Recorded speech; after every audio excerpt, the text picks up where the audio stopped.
Roki Sasaki, the monster of the Reiwa era, is a special talent, and during his time in the NPB, it seemed as if he was trending towards being the best pitcher to ever come out of Japan. After the 2024 season, Sasaki was posted and ready to come play in the major leagues. But when he was posted, Sasaki had a homework assignment for all of the teams wanting to sign him.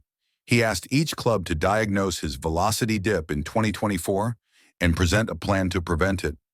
Fast forward to this season, and Sasaki average velocity is lower than it ever has been. He's walking more hitters, he isn't generating as many whiffs as he used to, and he's been shut down from throwing in back-to-back seasons. At the time of this video, his velocity has slowly started to come back, but he still isn't all the way back to his old form. This is my attempt at Sasaki's homework assignment and restoring the monster of the Reiwa era. Sasaki has always been known for his strong arm. He was first a position player with a strong arm in the field during his little league days before he was a pitcher. Over the years, he showed a lot of promise on the mound. Early in middle school, around 12 years old, he was up to 74 miles per hour. Then in 8th grade, he was up to 88. His freshman year, he was up to 91. Sophomore year, up to 97. He then was up to as high as 101 throughout the rest of his high school career, which helped earn him the nickname, the monster of the Reiwa era. So how does he throw so hard in the first place? Sasaki didn't lift weights until after he was drafted and started doing team workouts.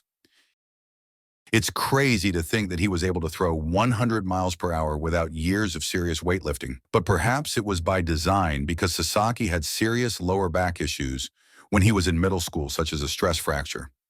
The most interesting thing that could help explain his velocity is that Sasaki runs a 5.8-second 50-meter dash. That roughly converts to a 6.4-second 60-yard dash. Being able to run fast is a great expression of neural recruitment that can be expressed when throwing a baseball.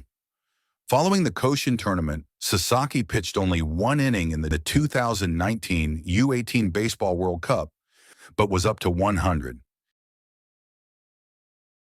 In his 2022 and 2023 seasons in the NPB, his average velocity was 98.4 and 98.8 miles per hour respectively, with his fastball having 18 inches of vertical break and 16 inches of horizontal break.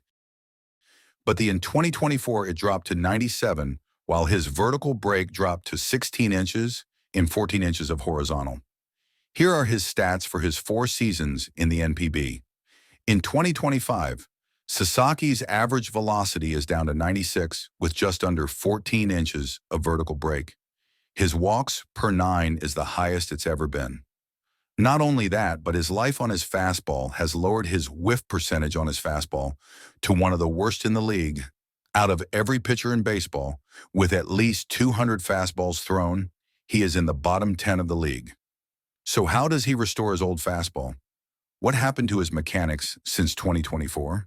His 2024 velocity dipped to mechanical changes and nagging upper arm/shoulder issues, causing him to be shut down twice in season. His former pitching coach publicly pointed to Sasaki having less layback than he had in previous years. Sasaki's set position was also changed.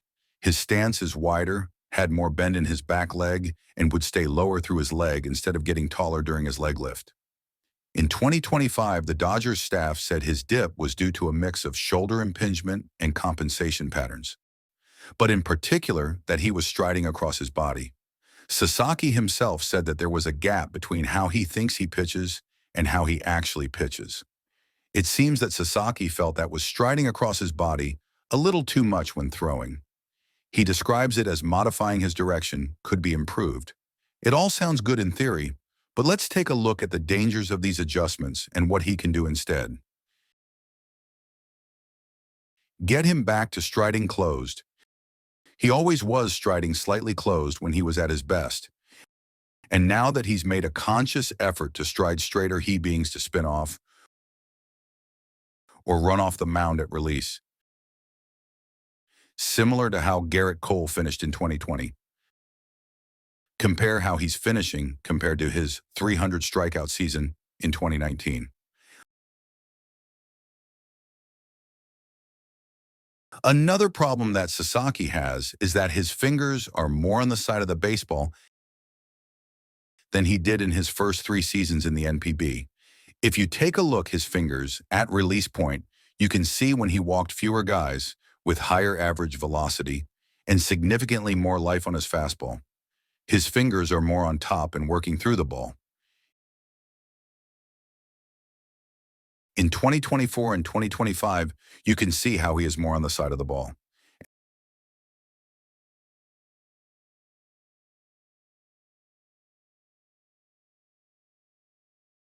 Now finally you can see the difference in how his arm unwinds. In my opinion, this is the biggest reason for his struggles.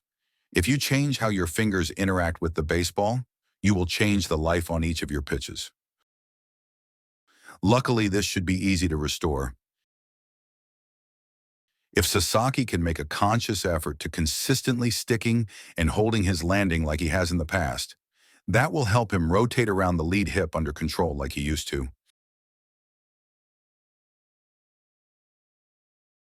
and not spin off or run off the mound after release. It wouldn't be the worst idea in the world for Sasaki to throw javelins with Yamamoto as a form of cross-training. Throwing different objects like a football or a javelin is a great way to retrain arm action subconsciously. Very hard to throw a spiral or throw a javelin straight and work too much around with your hand. Other than mechanically, Sasaki needs to adjust his usage a bit. Sasaki heavily relies on his fastballs and throws it a lot until he gets into favorable counts when he can throw his devastating splitter.